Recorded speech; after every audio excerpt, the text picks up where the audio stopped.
Hi, അപ്പോൾ നോമ്പിൻ്റെ തലേന്ന് എടുത്ത വർക്കാണ് കേട്ടോ. അപ്പോൾ എന്താണ് ഞാൻ വീഡിയോ പോസ്റ്റ് ചെയ്യുന്നത്. അപ്പോൾ ഈ കാണുന്ന ചെക്ക് ചെയ്യുന്നത് എന്താ വെച്ചാൽ ഇവിടെ കറണ്ട് ഉണ്ടോ, ഈ പഴയ വർക്ക് ആയതുകൊണ്ട് ഈ ഫുള്ള് വയറാണ് പുറത്തുകൂടി കാണുന്നത്. ചെക്ക് ചെയ്യാണ്. നമുക്ക് ടെസ്റ്റർ വെച്ച് കഴിഞ്ഞാൽ ചിലപ്പോൾ കിട്ടിയെന്ന് വരില്ല. ഈ ടെസ്റ്റർ ആണെങ്കിൽ പെട്ടെന്ന് അറിയാൻ പറ്റും. അപ്പോൾ അതേപോലെ പുറത്തൊക്കെ പ്രൊഫൈൽ വർക്കൊക്കെ ചെയ്തൊരു ഹെവി വീടാണ്, വലിയ വീടാണ്.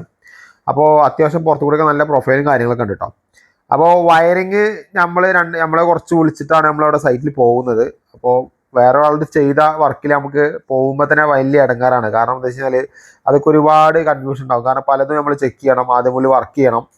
അപ്പോൾ പൊതുവേ കസ്റ്റമർ ഈ ചെയ്ത് വെച്ചവർ കുറച്ച് നേരമല്ല എന്നുണ്ടെങ്കിൽ പിന്നെ കസ്റ്റമർ അവരെ വിളിക്കില്ല. അപ്പോൾ അവിടെ വെച്ചിരിക്കുന്നൊക്കെ പ്രശ്നങ്ങളാണ്. RCCB ട്രിപ്പിംഗ് ആവുന്നുണ്ട്. അതിനാവാനുള്ളൊരു കാരണം എന്താ വെച്ച് കഴിഞ്ഞാൽ ഈ വയർ വലിക്കുമ്പോൾ തന്നെ അവിടെ ഒരു ജോയിന്റ് നിങ്ങൾ കണ്ടിട്ടുണ്ടാവും. അത് വെള്ളത്തിൻ്റെ ഉള്ളിൽ കൂടിയാണ് ഈ വരുന്നത് കേട്ടോ. അപ്പോൾ അതൊക്കെ തന്നെയാണ് പുറത്തു കൂടി RCCB വരുന്നത്. ഒരുപാട് ലൈറ്റ് ഔട്ട്ഡോർ കൊടുത്തിട്ടുണ്ട്. എന്നാൽ പുറത്തേക്ക് സെപ്പറേറ്റ് ആയിട്ടൊരു RCCB കാര്യങ്ങളൊന്നും ഇവിടെ സെറ്റ് ചെയ്തിട്ടില്ല. അപ്പോൾ അങ്ങനെ കുറച്ച് പ്രശ്നങ്ങളുണ്ട്. പിന്നെ അത് മാത്രമല്ല, ഇതിൻ്റെ അവിടെ ഈ സാധാ കേബിളാണ് ഉപയോഗിക്കുന്നത്. ഒരു UG കേബിളോ അല്ലെങ്കിൽ ഒരു സബ്മർസിബിളിൻ്റെ കേബിളൊന്നും ഉപയോഗിച്ചിട്ടില്ല. അപ്പോൾ നമ്മളിവിടെ പൈപ്പൊക്കെ നമ്മൾ തന്നെ വന്ന് ബോക്സും കാര്യങ്ങളും സെറ്റ് ചെയ്യാണ്. അപ്പോൾ ആദ്യം ഞങ്ങൾ വന്നപ്പോൾ ഇതിൽ ഈ മതിൽമക്കുള്ള ഇലക്ട്രിക്കൽ മാത്രമാണ് ഉദ്ദേശിച്ച് വന്നത്. പക്ഷേ കസ്റ്റമർ പറഞ്ഞത് ഇവിടെ ഓട്ടോമേഷൻ ഗേറ്റ് ചെയ്യുന്നുണ്ട്, അപ്പോൾ അതിനുകൂടി പോർഷൻ വേണമെന്ന് പറഞ്ഞപ്പോൾ നമ്മൾ അതുകൂടി ചെയ്യാൻ നിന്നു കേട്ടോ. അപ്പോൾ ഓട്ടോമേഷൻ്റെ ഒക്കെ രണ്ട് സൈഡിൽ CAT6 വയർ ഇട്ടിട്ട് സെൻസറിന് സെറ്റ് ചെയ്തിട്ടുണ്ട്. അതിൻ്റെ ഗേറ്റിലേക്കുള്ള വയർ അതൊക്കെ നമ്മൾ സെറ്റ് ചെയ്യണം. ഒരു ദിവസം കൊണ്ട് തന്നെ നമ്മൾ മൊത്തം സെറ്റ് ചെയ്യണം. കാരണം പിറ്റേന്നൊക്കെ നോമ്പാണ്, അതുകൊണ്ട് പിന്നെ ചെയ്യൽ ബുദ്ധിമുട്ടാണ്.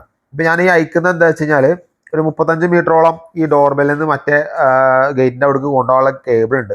അത് അയച്ചപ്പോഴാണ് ഒരു സംഭവം കണ്ടത്. ഈ സ്ക്രൂ നേരെ CAT6 ഉള്ളിൽ കയറിയിരിക്കണം. അത് മാത്രമല്ല ഈ ബോക്സ് ഒന്നും ഉറപ്പിച്ചിട്ടില്ല, ഒക്കെപ്പാടെ കൈക്ക് പോകുന്നു കേട്ടോ.